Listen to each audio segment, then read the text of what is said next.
Today at Blue Water Marine, we're going to show you how to change the Ultrex steering sensor. One of the top Ultrex problems that we see on the water. So we've got a trolling motor here, the steering sensor's out of it. The steering sensor's out of it. In 2020, Minn Kota made a upgrade on this steering sensor to seal all the wires. Once we get this one off, you'll see the difference. I'll show you the differences. The best way to diagnose this issue is if you lose steering, get your remote out and see if this motor will steer with the remote. If it steers with the remote, then most likely it is going to be that steering sensor. If it does not steer with the remote, we've got other issues. So we're going to start. What you want to do, the first thing you want to do is take off your back plate.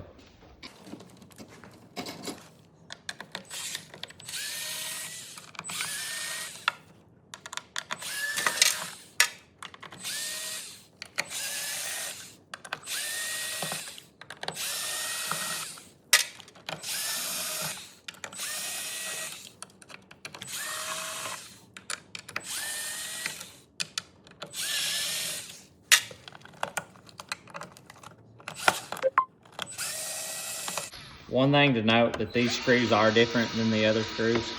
These are to hold the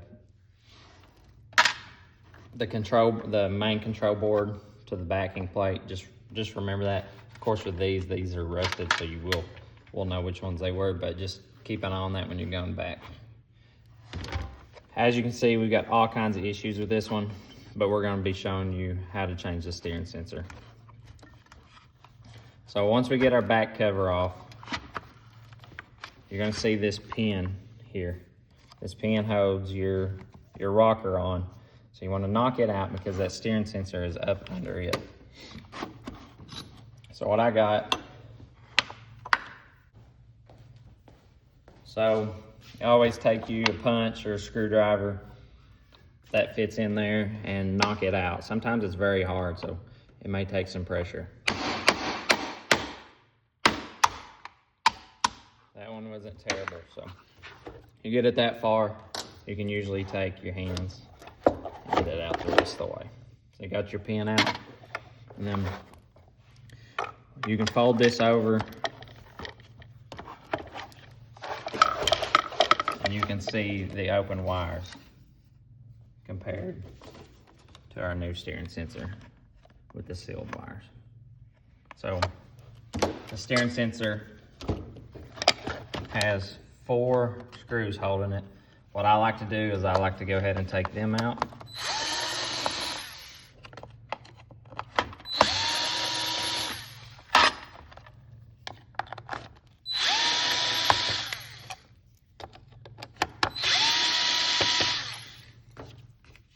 I'll set those screws to the side and I'll pop this one off.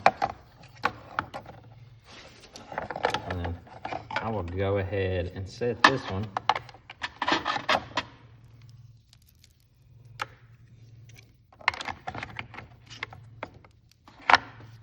Put those screws in.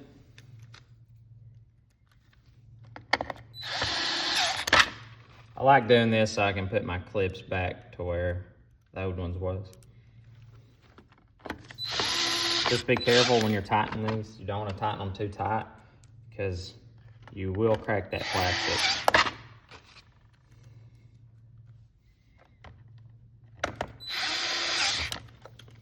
So, like I said, these clips, I'll start there.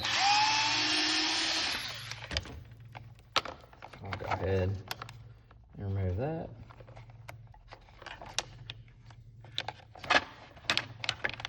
That way I can get these clips.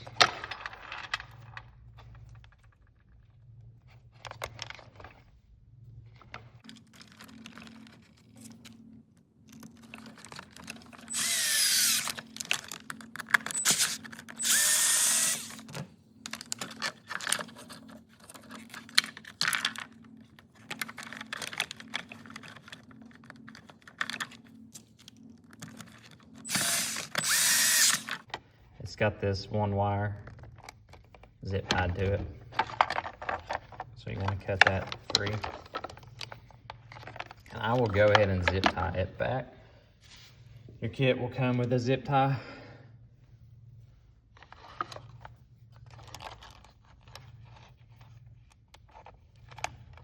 Zip tie that so.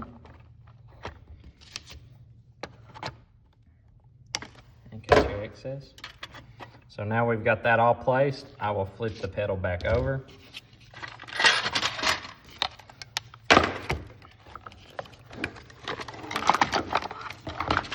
Like so. And then we have the connection there. It's best if you can get under there with a flat tip and prise on the lock. This one's gonna be very hard where it's so corroded. But wasn't too bad. So pop that loose, flip this back over. Now we can pull our old one out. So we totally remove the old sensor with the open wires. Like I said, this was prior to 2020. So 2016 to 2020, you're typically gonna see this, and then 21 and up, you'll see the new upgraded sealed one. So you're gonna go back through the same hole that it was. I like to flip it over and have it positioned like this, and that way when you come back through,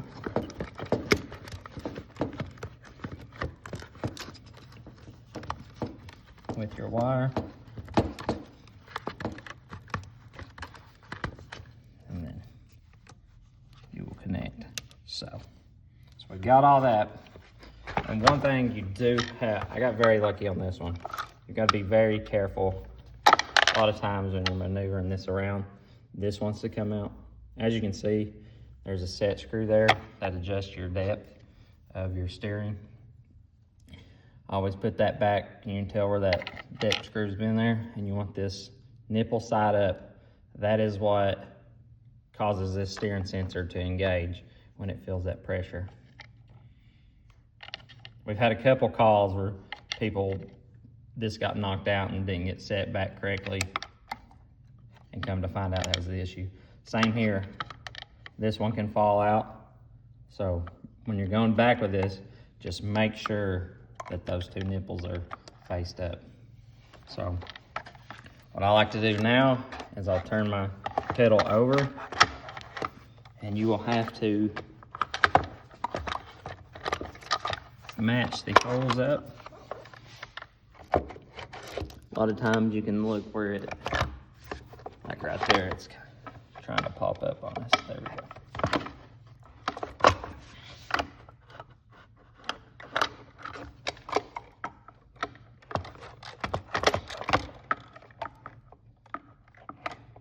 This can be the most difficult part, sometimes getting that line back up.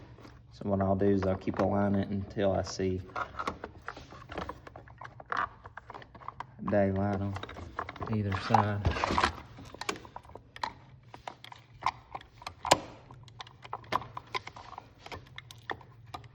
So right there.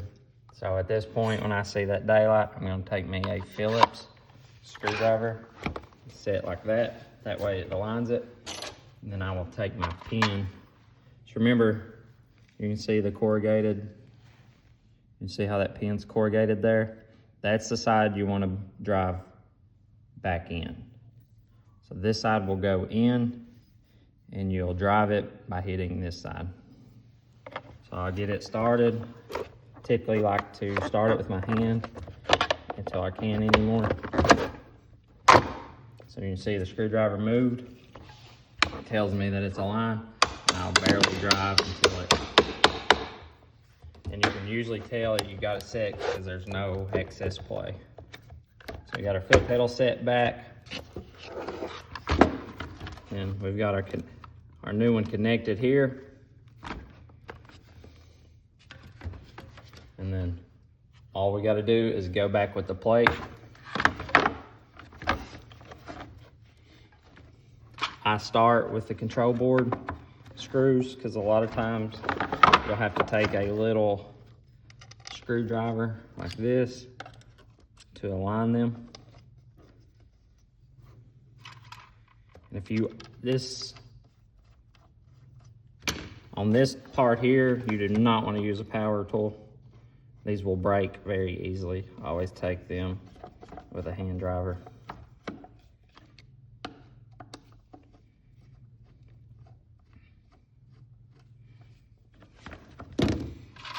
And then to finish up, we just got our screws around the plate.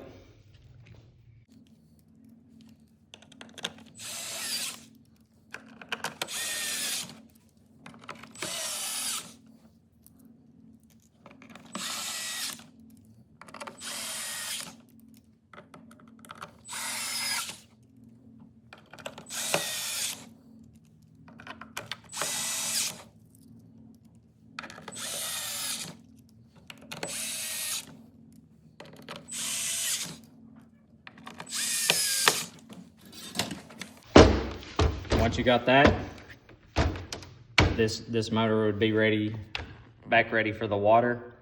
And like I said, this is one of the top issues we see.